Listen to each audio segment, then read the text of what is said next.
if three forces acting on a rigid body are in equilibrium, if three forces acting at a rigid body are in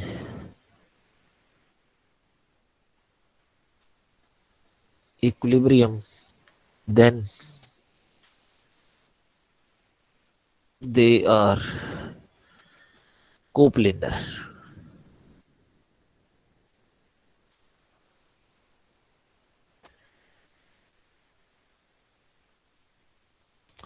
कि तीन forces हैं, मान लीजिए एक force P है, एक फोर्स Q है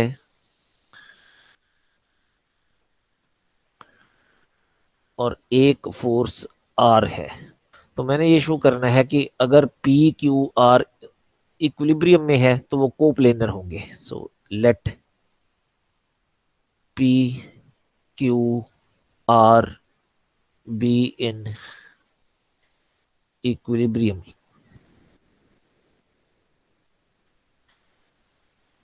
अब इक्विलिब्रियम का क्या मतलब है कि इनका जो रिजल्टेंट है वो जीरो है, या उनका ये मतलब है कि अगर मैं इन तीन फोर्सेस का मूवमेंट का सम अबाउट एनी पॉइंट करूं तो वो जीरो आना चाहिए, या इन तीन फोर्सेस के मूवमेंट का सम अबाउट एनी लाइन करूं वो भी जीरो आना चाहिए। ये सारे मतलब इक्विलिब्रियम के हैं।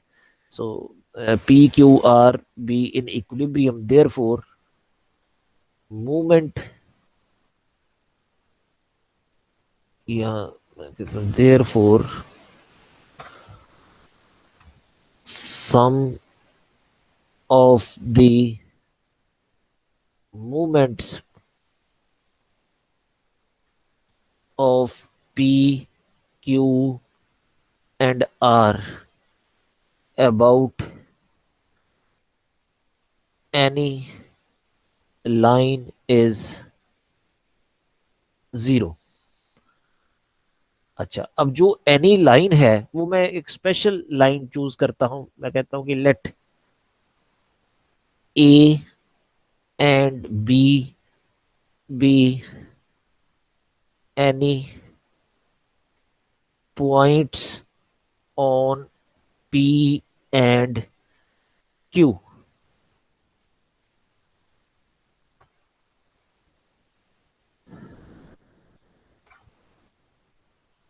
So movement,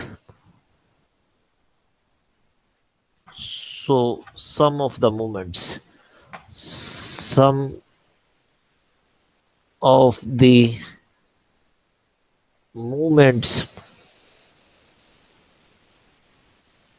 of P, Q and R about AB will be zero. ऊपर मैंने लिखा था कि sum of the movement about any line is zero. अब जो एनी लाइन है वो मैंने ये वाली चूज कर ली। मैंने यहाँ पे एक आर्बिट्रेरी पॉइंट ए ले लिया, इधर मैंने एक पॉइंट बी ले लिया। तो अब मैं कहता हूं कि movement sum of the movements of P Q R about this line A B will be zero. Movement of P about A B plus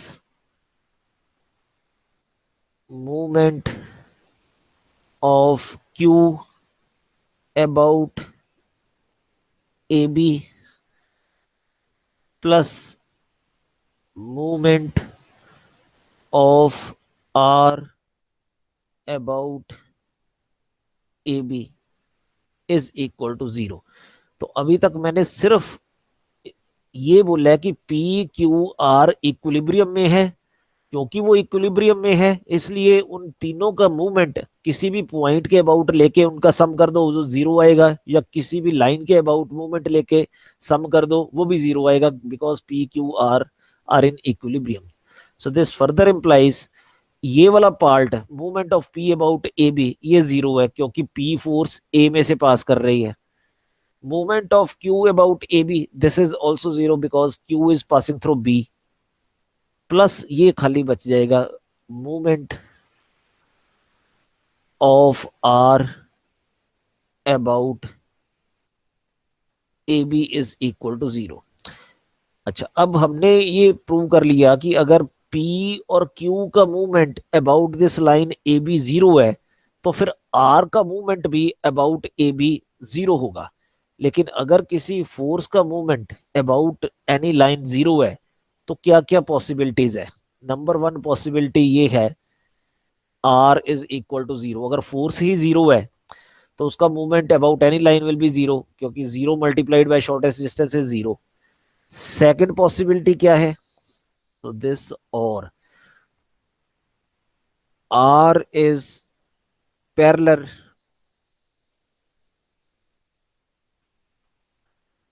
to AB। तो ये भी लास्ट टाइम बताया था कि अगर मेरी लाइन ये है और फोर्स इसके पैरेलल है तो इस फोर्स का मूवमेंट जो इस लाइन के पैरेलल है, so movement of this force about this line will be zero. क्योंकि फोर्स कौन सी लेनी है इस लाइन के अबाउट मूवमेंट कैलकुलेट करने के लिए, इस फोर्स का कंपोनेंट कंसिडर करना है which is perpendicular to this line. मान लीजिए अगर मेरी फोर्स एफ इस तरह की होते और ये एंगल होता मान लीजिए थीटा, तो इस साइड का कंपोनेंट अगर ये एफ है तो इस साइड का कंपोनेंट आना था एफ कॉस थीटा। और इस एफ फोर्स का, ये जो एफ फोर्स है, इस एफ फोर्स का movement about this line A B होना था F cos theta multiplied by shortest distance between F and line A B. लेकिन अब मेरी लाइन अगर इसके पैरेलल हो ए बी के तो इसका जो कंपोनेंट है परपेंडिकुलर वाली डायरेक्शन में दैट इज एफ साइन, ये जो एफ कॉस 90, पर कॉस 90 तो जीरो है। तो इसका मतलब कि ये जो वर्टिकल फोर्स है इसका हॉरिजॉन्टल कंपोनेंट जीरो होना था। तो अगर मेरी फोर्स लाइन के पैरेलल है तो उस फोर्स का movement about that line will be zero. तो ये मेरी दूसरी पॉसिबिलिटी है कि movement of R about A B will be zero in three cases. Number one is R is zero. If R is not zero, number two possibility is R is parallel to AB, and number three possibility R intersects line AB। ये मेरी तीसरी possibility है। तो इन तीनों में से कोई भी एक पॉसिबिलिटी हो तो मेरा movement of force about the line जो है वो जीरो आएगा। अब मैं कहता हूं कि पहले वाली possibility is not possible, one is not possible because P Q are non zero forces given कि हमें तीन नॉन जीरो फोर्सेस दी हुई हैं। तो इसका मतलब पहले वाली पॉसिबिलिटी तो हो नहीं सकती। दूसरी पॉसिबिलिटी देखते हैं।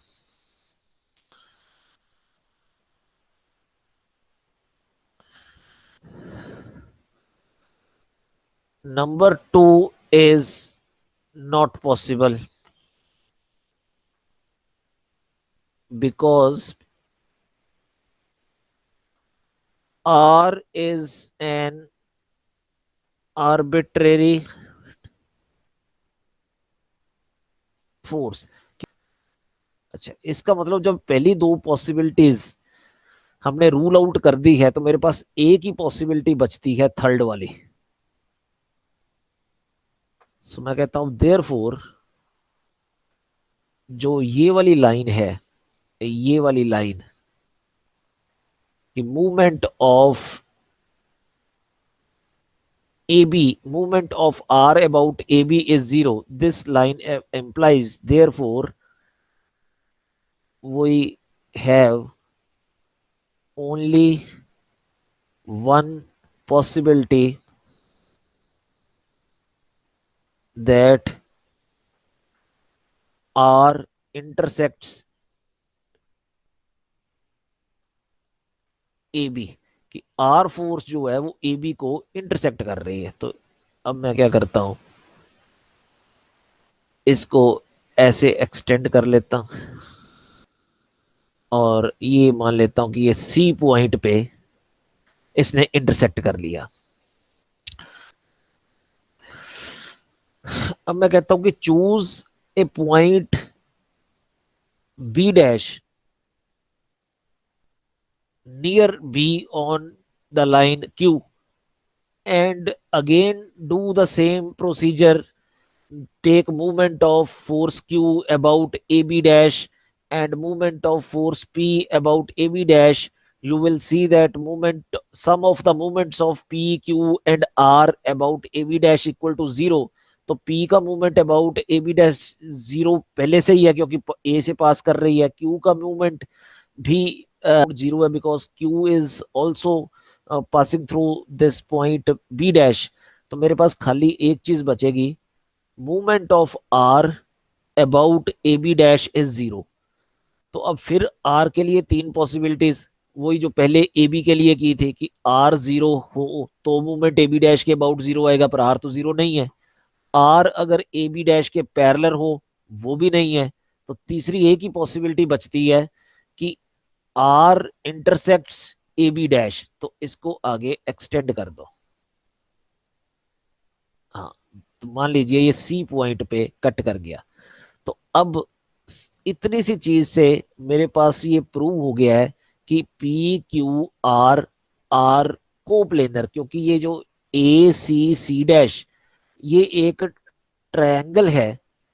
इस ट्रायंगल में मेरे पास ये वाला लाइन सेगमेंट भी है इसका क्यू फोर्स का, और ये जो आर फोर्स है उसका भी लाइन सेगमेंट इसी ट्रायंगल में है। पी फोर्स का लाइन सेगमेंट इसमें नहीं है, पर ए पॉइंट जो है that is arbitrary point on this P. ये लास्ट वाले पॉइंट को मैं आपको एक बार दोबारा से ये एक्सप्लेन कर दूं कि मैंने ये जो पहले वाली लाइन ड्रा की ए बी और सी, क्या उससे नहीं प्रूव हो रहा था कि ये तीन forces P Q are planar है? ये देखिए उससे प्रूव नहीं होता कि तीन लाइन से। मान लीजिए मेरा ये ऐसी सिचुएशन है, एक्स एक्सिस, ये वाई एक्सिस, ये जेड एक्सिस, पी फोर्स यहाँ पे है प्लेन में, और सॉरी पी फोर्स इधर प्लेन में है, यहीं पे इसी प्लेन में मान लीजिए क्यू फोर्स है। लेकिन जो आर फोर्स है वो इस प्लेन में नहीं है, पर आर फोर्स इस लाइन को कट कर रही है, ये जो लाइन मैंने ड्रा की है ए बी। सो ये ए, ये बी, और जो आर फोर्स है वो मान लीजिए इधर है। अब ऐसा सोचिए आप अपने घर में अपनी जमीन को देखिए कि पी फोर्स और क्यू फोर्स, ये दो फोर्सेस तो मैंने फ्लोर पे ड्रा की हैं। उसके बाद आप जमीन के ऊपर एक ऐसे स्टिक जो है वो खड़ी कर लें। जरूरी नहीं कि वो परपेंडिकुलर डायरेक्शन में करनी है, कि एक स्टिक वर्टिकल डायरेक्शन में ऐसे रख लें। So this is R. तो अब देखिए कि जो पी क्यू और आर जो है, अच्छा आर थोड़ा ना ए बी की डायरेक्शन में आगे है कि वहां पे सी पॉइंट पे मैंने पहले उसको इंटरसेक्ट करवाया था, तो वो सी पॉइंट पे ही करवाना चाहिए। एक थोड़ा सा इसको आगे ड्रा कर देता हूं।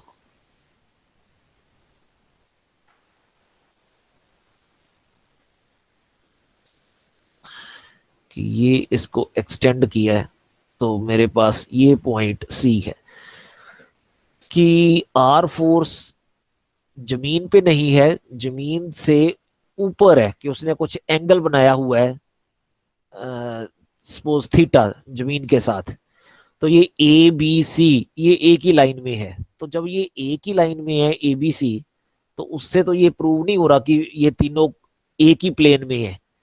अब दूसरा पॉइंट जो बी डैश लिया है, अब उससे कैसे प्रूव हो जाएगा कि वो तीनों एक ही लाइन में है? अब वो उससे इस तरह प्रूव हो जाएगा, जब मान लो मैंने एक पॉइंट यहाँ पे बी डैश और ले लिया। अब ये पी और क्यू तो जमीन पे ही है, तो इसका मतलब ये जो लाइन मैं ड्रा करूंगा, ये वाली ए बी, ये लाइन भी मेरी जमीन पे ही है। तो अब इसी लाइन को अगर मैं एक्सटेंड करूं आगे, ये, अब आर फोर्स ने अगर थीटा एंगल बनाया है जमीन के साथ, तो ये जमीन को तो सिर्फ एक ही पॉइंट पे कट कर रही है, सी पॉइंट पे। बाकी पॉइंट पे तो ये आर फोर्स जमीन को कट नहीं कर रही। तो वो कट तभी कर सकती है कि ये जमीन के साथ जो इसने आर फोर्स ने थीटा एंगल बनाया है, वो थीटा एंगल नहीं बनाया, वो जमीन के ऊपर ही है ये फोर्स, यहाँ पे है आर। तो तभी ये देखो, ये जो रेड लाइन मैंने डॉटेड डॉटेड ड्रा की है, वो इसको कट कर सकती है। तो इसलिए दो लाइंस अगर ए से किसी वो तीसरी लाइन को कट करे, तो उससे प्रूव हो रहा है कि वो इसी प्लेन में है। तो खाली एक ही लाइन अगर कट कर रही है, तो उससे प्रूव नहीं हो रहा कि वो तीन फोर्सेस को प्लेनर है। तो इसलिए ये दूसरा पॉइंट लेना पड़ा। तो उससे ये प्रूव हो गया कि ये एक ट्राइंगल के प्लेन में आर भी है, क्यू भी है और पी भी है। तो मैं ये करने जा रहा हूं। कहते हैं heavy uniform rod of length 2a rests partially within and partially outside a fixed smooth hemispherical bowl of radius r such that rim of the bowl is horizontal। एक मेरे पास ना बाउल दिया हुआ है, उसका ये जो रिम है कि बाउल की जो बाउंड्री है वो हॉरिजॉन्टल है।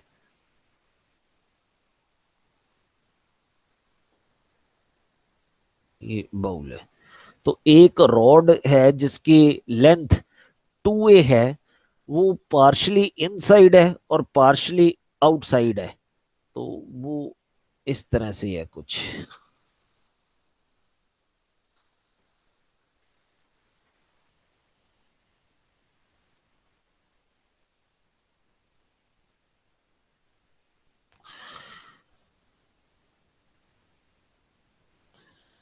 और इस रॉड की लेंथ 2a है और हैवी यूनिफॉर्म है, तो इसका मतलब इसका जो वेट है वो इसके हाफ में ए डिस्टेंस से वर्टिकली डाउनवर्ड वो एक्ट कर रहा है, W.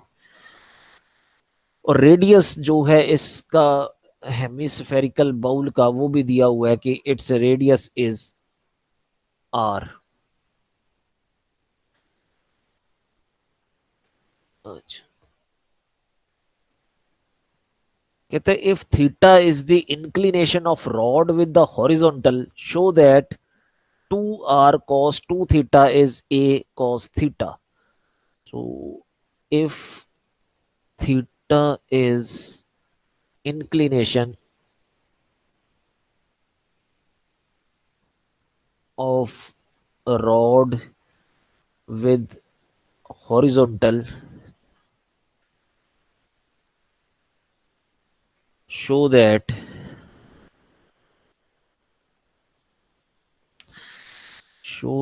2r cos 2 theta is equal to a cos theta। ये शो करना। तो पहले तो एक हॉरिजॉन्टल लाइन ड्रा करें कि हॉरिजॉन्टल के साथ थीटा एंगल बनाया है इस रॉड ने। तो हॉरिजॉन्टल लाइन यहाँ से एक ड्रा कर लेते हैं। सो ये जो एंगल है थीटा है। अच्छा, तो अब ये कैलकुलेट करने के लिए पहले तो जो जो फोर्सेस हमें दिख रही है इस रॉड पे, कौन कौन सी फोर्स एक्ट कर रही है, वो फोर्स देखें। तो एक तो फोर्स यही थी, इसका जो वेट वो वर्टिकली डाउनवर्ड है, वो तो हमने लगा लिया। इसके अलावा कौन कौन सी फोर्सेस है, ये इसके ऊपर जहां पे ये बाउल को ये रॉड प्रेस कर रही है, तो वहां पे बाउल का रिएक्शन है परपेंडिकुलर टू दिस रॉड।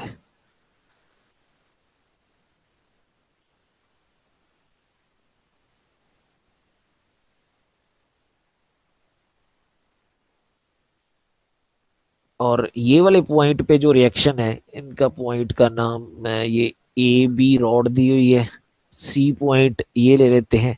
यहाँ ए पे जो रिएक्शन है वो सेंटर से पास करना है, तो वो सेंटर से पास करेगा ये।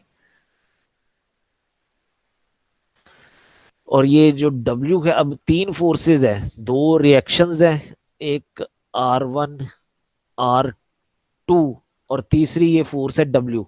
तो क्योंकि सिस्टम इक्विलिब्रियम में है, the forces must be concurrent. तो इसका मतलब अगर डब्ल्यू को एक्सटेंड करेंगे, it must pass through this point.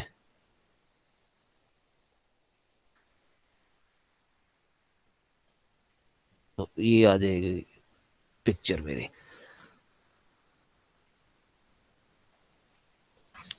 अच्छा, अब हमने प्रूव करना है ये 2R cos 2 theta is equal to A cos theta. तो अब हमारे पास फार्मूले तो दो ही हैं, या तो किसी ट्रायंगल में MN फार्मूला है, और या वो जहाँ तीन पॉइंट्स पे फोर्सेस कनकरेंट है वहां पे लेम्स थ्योरम लगा सकते हैं। तो इन्हीं दो फॉर्मूलाज को यूज करके हम ये क्वेश्चन करेंगे। तो पहले तो देखें कि हमें एंगल कौन कौन से पता है। अगर मैं इसको इधर ज्वाइन कर दूं, तो ये भी रेडियस है, so this distance is same as this distance, क्योंकि दोनों रेडियस है। अगर ये दोनों डिस्टेंसेस बराबर है, तो इसका मतलब इस ट्रायंगल के ये दो एंगल्स भी बराबर हैं। तो ये एंगल और ये एंगल ये इक्वल है। पर ये जो ऊपर वाला एंगल है सी पॉइंट पे, ये थीटा होगा, क्योंकि ये मेरे पास लाइन जो है O C is parallel to this horizontal line. तो ये ऊपर देखो एक जेड बन रहा है मेरे पास, ये ओ है, ये सी है, ये ए है, और ये डॉटेड लाइन इधर। तो मैंने ये एंगल थीटा लिया है, तो it means this angle is also theta. तो इसका मतलब कि ये एंगल जो है सी पे, सो दिस इज थीटा। पर ये एंगल इधर ए वाले इस एंगल के बराबर है, तो इसका मतलब फिर ये भी थीटा होगा, क्योंकि ये दोनों साइड्स इक्वल है, बोथ आर रेडियाई। तो इस ट्रायंगल के ये एंगल मेरे को पता चल गया कि this angle is theta and this angle is theta. अब ना ये पहले बड़ी ट्रायंगल को कंसिडर करें,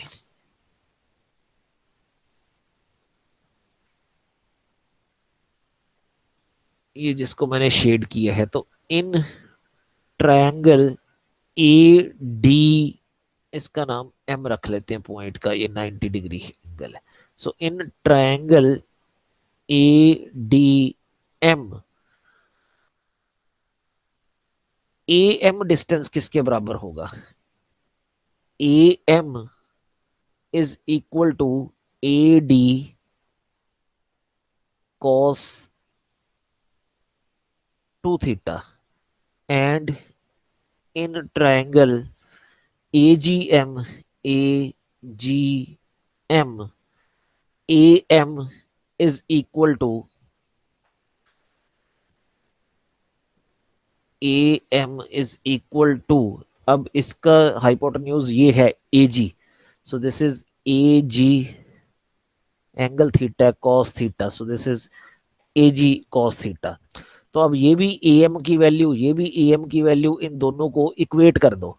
सो this implies A D cos 2 theta is equal to A G cos theta. बस इससे हमारा जो है वो आंसर आ जाएगा। इससे कैसे आएगा? अब ये मेरे पास जो है ना, ए ओ, ये तो रेडियस है, उसके आगे दिस ओ डी, ये भी रेडियस है। तो ये टोटल जो चीज है, दिस थिंग इज 2r।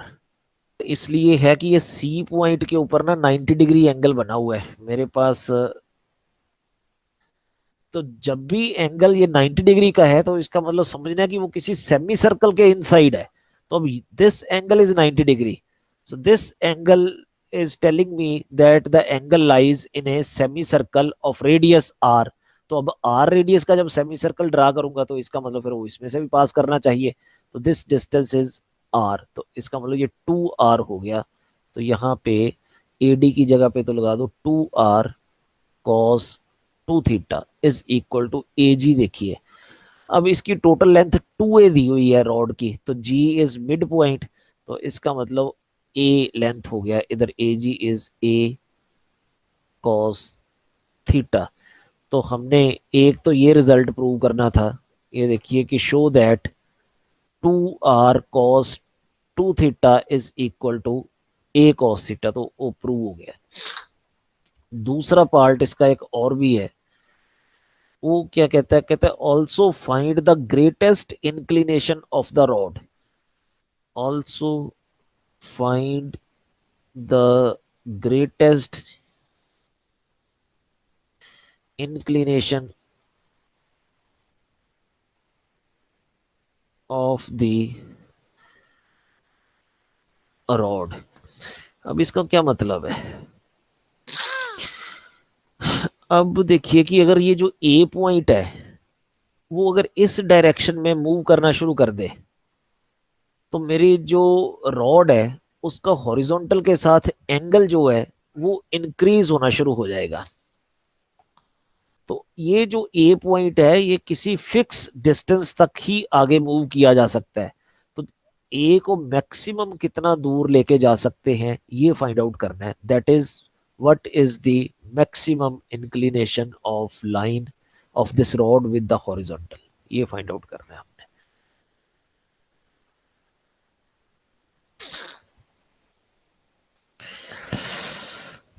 तो ये हमारे पास कहाँ से होगा? ये जो है, अब इस पिक्चर में देखिए कि ये जो लेंथ है AC, this length is less than और equal to length of this total rod. Rod की लेंथ AB है विच इज 2a, सो ये उससे लेस है। अच्छा, और ये AC जो है वो किसके बराबर है? ये वाली ट्रायंगल देखिए, ADC। इस ADC ट्रायंगल में ये जो है, इस ट्रायंगल में ये जो पूरी, इसमें AC बेस है, ये एंगल थीटा है, और AD जो है वो 2r है। तो बेस कितना हो जाएगा? This is 2r cos theta. 2r cos theta is less than और इक्वल टू 2a। वो 2a की वैल्यू इधर से लगा लो, ये जो हमने अभी फार्मूला प्रूव किया है कि 2r cos 2 theta is equal to a cos theta. तो यहां से 2a की वैल्यू कितनी आएगी? ये cos थीटा से डिवाइड कर दो और 2 से मल्टीप्लाई कर दो, तो मेरे पास आ जाएगा ये 4r cos 2 theta divided by, इधर मैंने cos थीटा से डिवाइड कर दिया, सो cos थीटा। सो ये चीज आएगी, और उसके बाद ये थोड़ा सा क्रॉस मल्टीप्लाई और 2 कैंसिल करने के बाद मेरे पास आ जाएगा ये cos square theta will be less then something. वो cos स्क्वायर थीटा को 1 माइनस साइन स्क्वायर थीटा में लिख लेता हूँ, लेस देन और इक्वल टू, ये r तो कट जाएगा, ये 2 भी इस 2 से कट जाएगा, तो cos स्क्वायर की जगह ये लिखा, तो इधर मेरे पास cos 2 थीटा बचेगा। और cos 2 थीटा का भी फार्मूला लगा दें, cos 2 theta is 1 minus 2 sine square theta, 1 minus 2 sine square theta. तो इसको थोड़ा सा टर्म्स को रीशफल करेंगे तो हमारे पास ये sine square theta will be less than और इक्वल टू 1/3 आ जाएगा। So this implies sine theta will be less than और इक्वल टू 1/√3। तो हमने मैक्सिमम इंक्लिनेशन फाइंड आउट करनी थी। तो मैक्सिमम इंक्लिनेशन वो वाला एंगल है जिसका साइन लेस देन 1/√3 हो। So that is theta should be less than और equal to sine inverse of 1/√3। तो ये भी कैलकुलेट हो गया।